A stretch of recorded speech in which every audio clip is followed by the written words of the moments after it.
दोस्तों, जैसे जैसे लोकसभा चुनाव नजदीक आ रहे हैं वैसे वैसे प्रशासनिक तत्परता जो है वो बढ़ती जा रही है।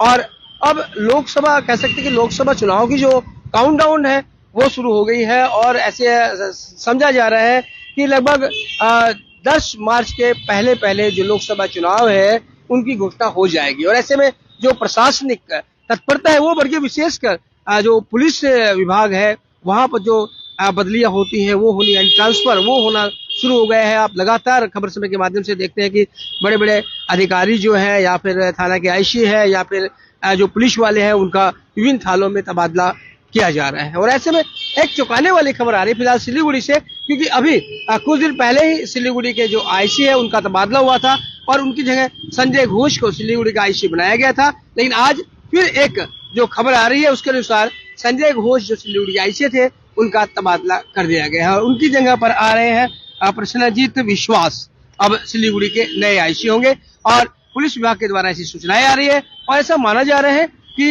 इसके पीछे कोई विशेष कारण नहीं है, ये चुनावी जो एक प्रक्रिया होती है उसके तहत है। लेकिन लोगों में एक सवाल उठ जाता है, अचानक से लोग इस बात को सवाल देख रहे हैं कि भाई अभी कुछ देर पहले ही आईसी का तबादला हुआ था और अभी 1 महीना भी लगभग पूरा नहीं हुआ है, उससे पहले ही जो सिलीगुड़ी के आईसी थे उनका तबादला कर दिया गया है। और ऐसे में मैं आपसे बता दे रहा हूं कि ये केवल सिलीगुड़ी नहीं, कई थानों के जो आईसी है उन्हें बदला गया है। और आपसे बता दें कालिम्पोंग के जो आईसी है उनका भी तबादला हुआ है। इसके अलावा दार्जिलिंग सदर के जो आईसी है उनका तबादला हुआ है। मैटेली थाना के जो आईसी है जलपाईगुड़ी डिस्ट्रिक्ट के अंतर्गत उनका तबादला हुआ है। मैथिलीगंज के आईसी का भी तबादला हुआ है। और ये लिस्ट को अगर हम पकड़े तो कई आईसी जो है आईसी बांकुड़ा के जो है उनका भी तबादला हुआ है। तो कई आज ये लिस्ट जो हमारे पास आई है उसके अनुसार कई जगह के आईसी जो है वो बदले गए हैं। लेकिन सबसे चौंकाने वाला नाम जो है वो सिलीगुड़ी थाने के आईसी का है। सिलीगुड़ी एक प्रमुख शहर है, पश्चिम बंगाल में दूसरा स्थान रखता है और 1 महीने के अंदर यहाँ के आईसी का संजय घोष का तबादला होना चर्चा का विषय बना हुआ है। हालांकि फिर मैं बता दूं कि जो पुलिस सूत्र है उनकी अगर माने तो ये एक रूटीन जो होती है चुनाव के मद्देनजर उसी का कारण है। लेकिन ये जरूर है कि 1 महीने के अंदर अंदर लगभग 3 आईसी सिलीगुड़ी को देखने के लिए मिल रहे हैं, क्योंकि उससे पहले आईसी थे, फिर संजय घोष को लाया गया और अब संजय घोष का 1 महीने के पहले पहले यहाँ से तबादला कर दिया गया है और उनकी जगह प्रसन्नजीत विश्वास सिलीगुड़ी के नए आईसी होंगे। और इसके अलावा लिस्ट है मेरे पास, मैंने बताया कि कई थानों के जो आईसी है उन्हें बदला गया है और ये जो प्रक्रिया है ये चुनाव के दौरान सामान्य सी बात है। लेकिन लोगों में चर्चा ये जरूर हो रही है, लोग जानना चाह रहे हैं क्या इसके पीछे कोई और कारण तो नहीं है।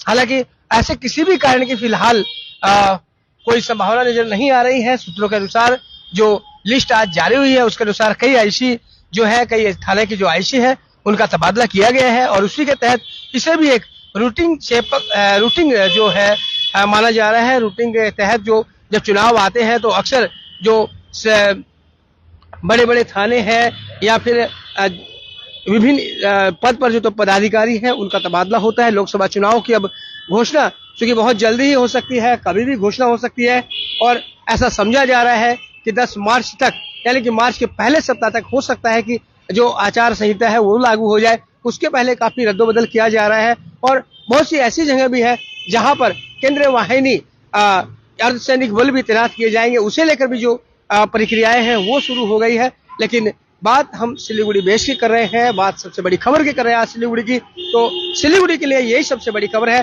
कि सिलीगुड़ी थाना के आईसी संजय घोष, जो कि कुछ दिन पहले ही यहाँ पर जिनका यहाँ तबादला किया गया था, अब फिर उनका यहाँ से तबादला हो गया है और उनकी जगह से प्रसन्नजीत विश्वास जो है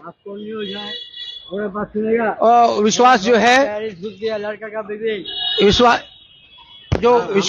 प्रसन्नजीत विश्वास जो है वो सिलीगुड़ी थाना के नए आईसी होंगे, आपसे बताते रहे हैं। और ये जो हो रहा है ये जो चुनाव के दौरान जो एक रूटीन होती है उसी के तहत हो रहा है। किसी तरह की कोई अफवाहें नहीं है, लेकिन लोग जरूर ये चर्चा बना रहे हैं कि आखिर ऐसी क्या वजह हुई कि मात्र 1 जो महीना है उसके अंदर में ही आईसी का तबादला कर दिया गया, क्योंकि जब उनका तबादला हुआ था तब यही बात कही गई थी कि ये चुनावी प्रक्रिया है, चुनाव के जो आने वाले चुनाव है उसके मद्देनजर इस तरह के तबादले होते हैं, लेकिन फिर 1 महीने के अंदर ही तबादला हो जाना चर्चा का विषय सिलीगुड़ी में बना हुआ है। तो ये थी एक महत्वपूर्ण जानकारी सिलीगुड़ी वासियों के लिए। बने रहे खबर समय पर और देखते रहे खबर समय, हर समय खबर समय। धन्यवाद।